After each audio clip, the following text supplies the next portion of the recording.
It only took 5 years. And you've got so many more. Hey guys, it's Matt Lemke with 3Gamer Goggles, gamer-goggles.com, and today we are going to, we're at Origins, and you know, it's crazy, like always, and we're going to talk about Chronicles the game and their RPG for Chronicles the game, which sounds really cool.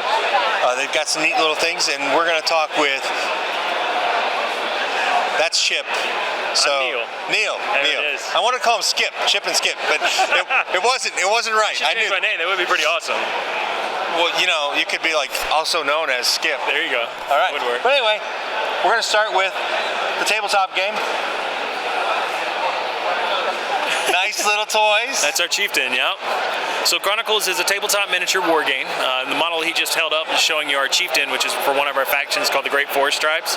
Our models are 32 millimeter on circle bases. They all come as single piece resin miniatures. I got some unpainted back here. By single piece, I mean no assembly required. So you're going to pull it out of the starter box as is. You can play with it right away.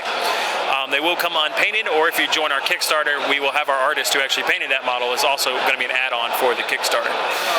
Big thing about Chronicles is a scalable game. It is a miniature war game. I have a setup over here for the demo for Origins today that's just showing us at about a, what do you call it, like a skirmish scale. Maybe about 20, 25 models, but the game scales up pretty seamlessly up to about 100, 150 models depending on the faction and what kind of army that they play. And you can play anything in between. As far as miniature war games go, our game is a very movement, tactical-based game. So in order to really describe that, if you're a long-time miniatures guy, you might be used to a lot of randomness. In our game, what you're going to get is a lot of your gameplay, a lot of your tactical choices in general, and how you win and lose is dictated by how you're moving those models and where you end up.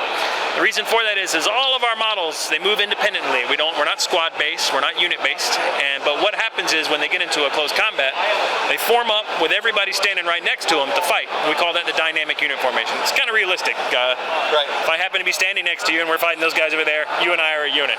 Doesn't really matter if we started that way. It only matters that we are that way now. All of our game is played out with cards. Every model has a card.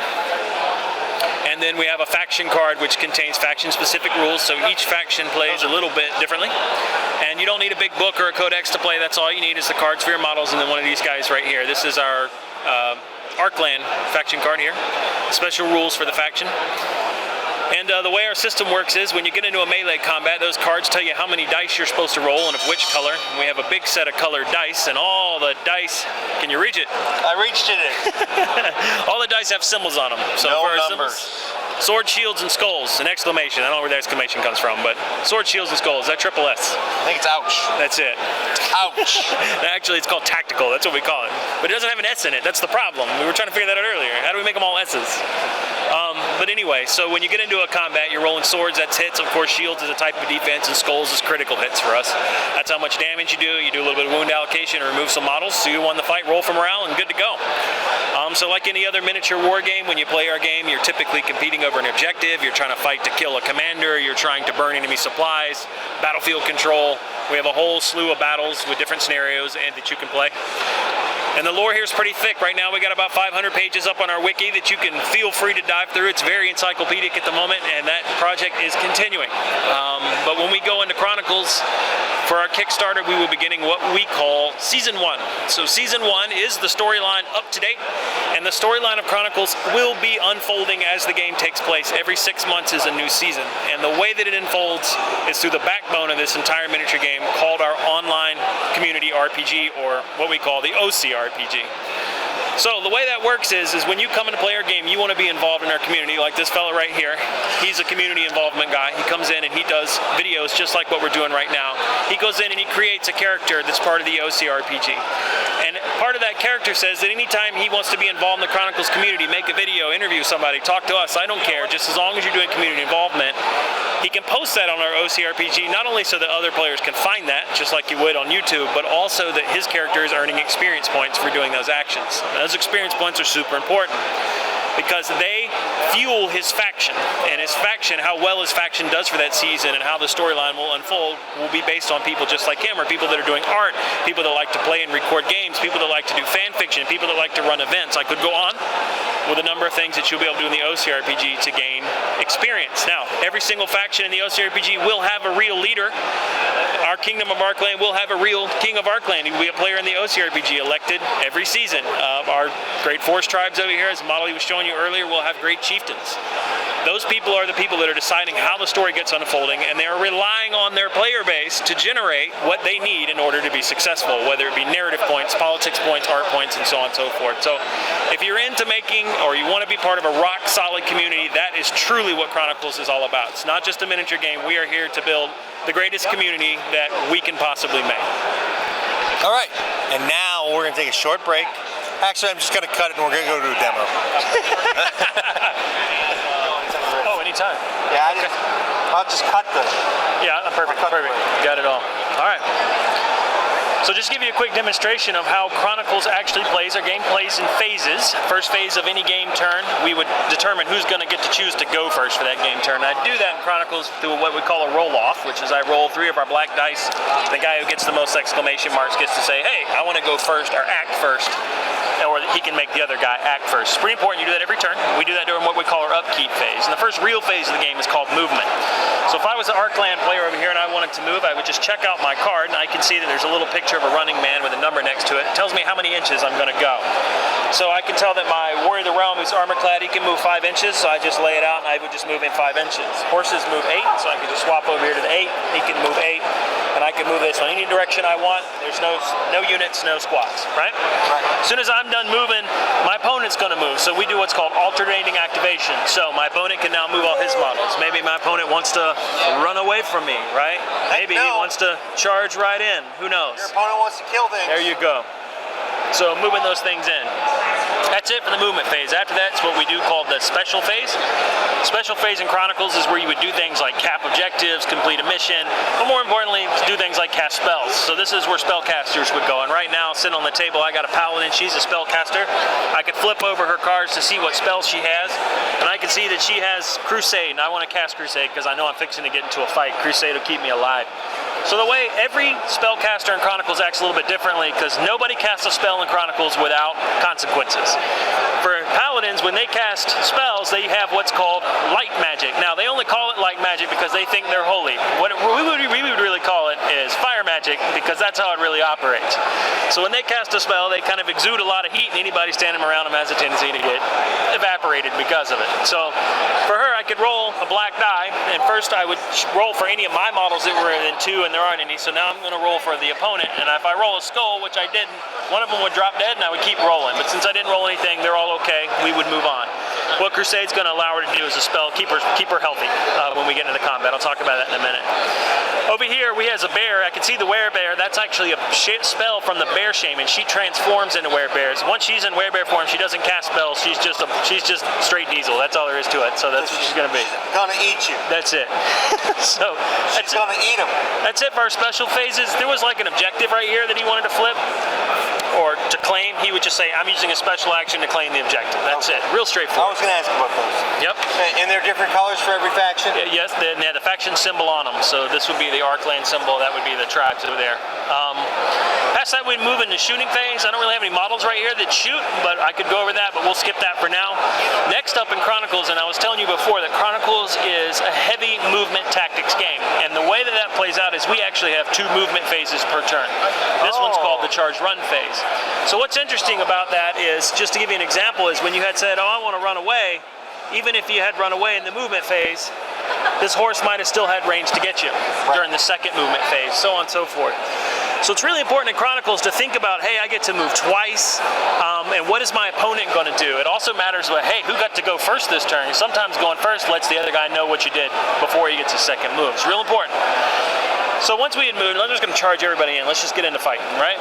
So as soon as we do that, everybody's moved in, and we'll move on to the next phase of the game, which is the attack phase. And here we build melee combats. So the way we build combats in Chronicles is we're going to do what's called forming dynamic units. And the way we do that is we look for models that are in base-to-base contact, like these 2 guys, these 2 guys, these 2 guys. Anybody in base-to-base contact creates what we call a melee combat.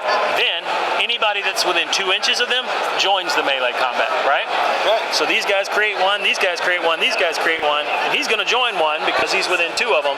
Heck, they're all within 2 of each other, so it's just going to end up being one massive pile-in. That's how it's going to work. Okay. So in Chronicles, once you figure out who's fighting who, you go to the cards and you look at the number of dice they roll. So on the cards, I can see that I have a paladin in here. She's going to roll 2 orange dice and 1 white dice, so I reach over into our custom D10 pool here and I'll pull them out. I got a scout cavalry in there. He's going to roll 2 yellow die, and if I look at my warrior of the realm, he also is going to roll 2 yellow die. So those are the dice I'm going to roll. Now my opponent, Great Forest Tribes player, is going to do the same thing. So he has a bear shaman. She's currently rolling, looks like, what is that, an orange and a white? An orange and a white.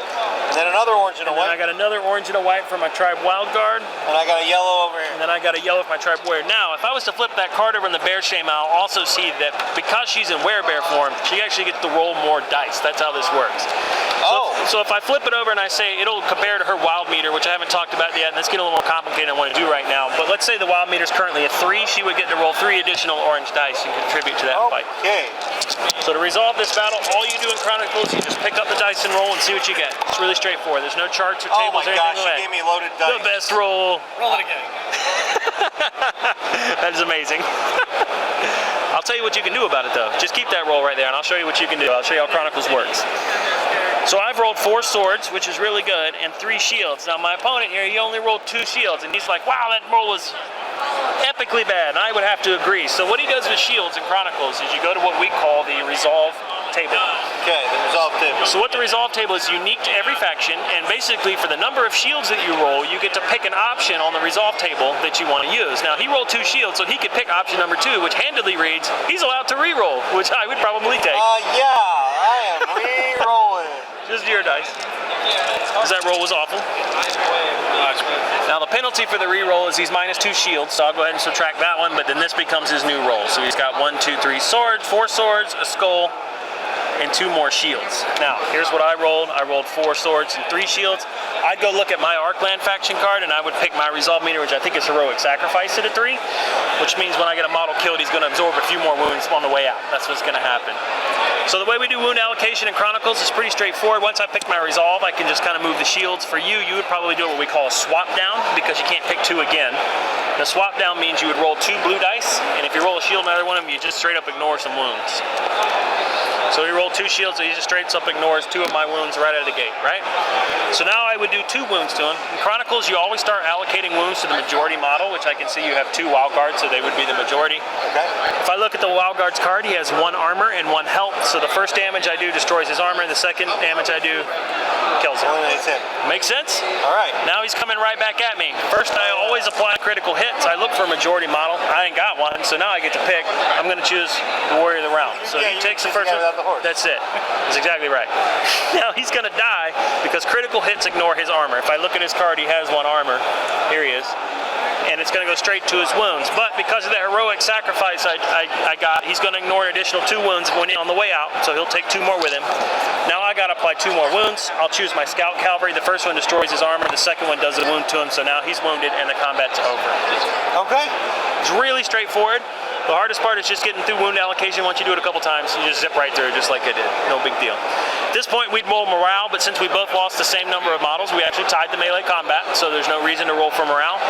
And if somebody had run, let's say, then we would place a morale marker next to them, and this is how morale works in Chronicles. Once you fail, we put a marker down. The marker doesn't do anything the next turn, but if you try to fight within 6 inches of that marker the next turn, all your skulls become blanks. Bad news.